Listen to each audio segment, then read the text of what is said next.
Hello everyone and welcome back to another Movie Nights movie review. My name is Dalton and today we're going to be talking about Star Wars Episode 9, The Rise of Skywalker. This film is supposed to conclude the Skywalker Saga, the 9 episodic Star Wars movies, not really including the spin-off. This film also has to wrap up the sequel trilogy of Episodes 7, 8, and 9 of these new characters that we've been following for the past couple of years. And if there's one word I'd have to say how I felt while I was watching and after this movie, that word would be conflicted. I've read tons of reviews that say like this is the worst Star Wars movie ever. I've read some reviews that say it's the best Star Wars movie ever. And I've just read reviews saying it's bad, some reviews saying it's good. And it's a lot more gray area. It's not so black and white for me. There are some things in this film that I really liked. There are some things about this film that I really can't stand and want to kill it with fire. Off the bat though, it should be recognized. This film makes it extremely evident that Disney and Lucasfilm did not have a plan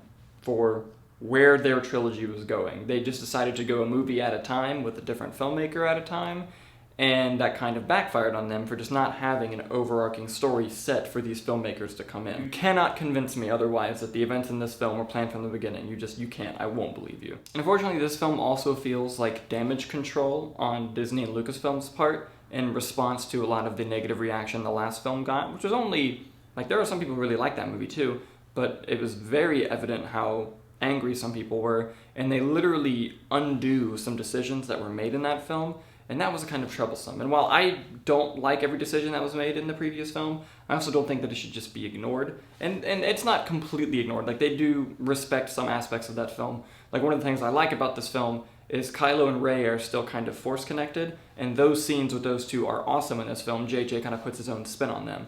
But then there are other, I won't spoil it, but then there are other decisions made in the film that were pretty stamped decisions in the past movie that sort of undercut and unwind themselves here.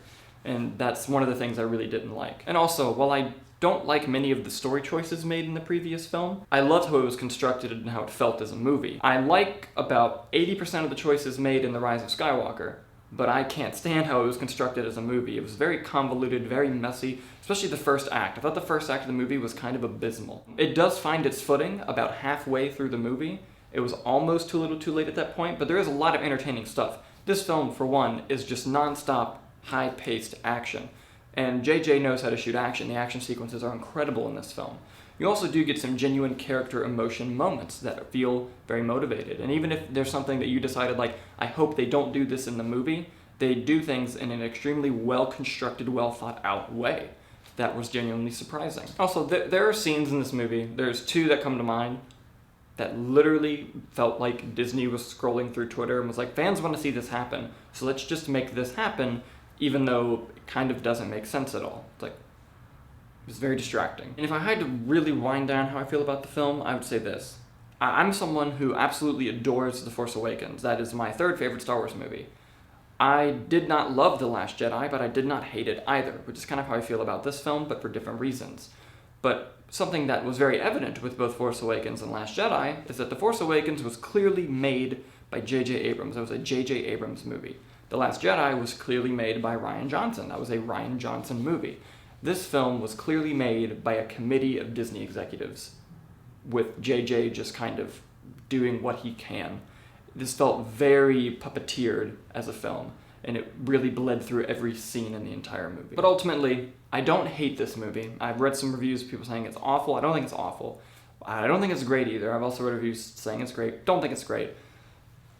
Very down the middle on this one, but there are enough really amazing emotional scenes to outweigh most of the negative of how I feel about the film. My biggest complaint though is I wish it was just structured as a movie better, and I wish that it just completely didn't try to pretend that some things were the way they were when they weren't. It almost felt like JJ was making his second and third movie in this one movie. Now, I'm gonna go watch this movie a lot more times, and I may feel differently the more times I watch it. I don't think my opinion will drastically change. My opinion has changed a little bit on movies the more I've watched them, although never really drastic. But I'm gonna watch it a few more times, so I reserve the right to change my answer on this. But as of right now, as of this moment, as of the next morning after watching the film, I'm gonna give Star Wars The Rise of Skywalker a B-. Thank you guys so much for watching, and I hope to see you soon.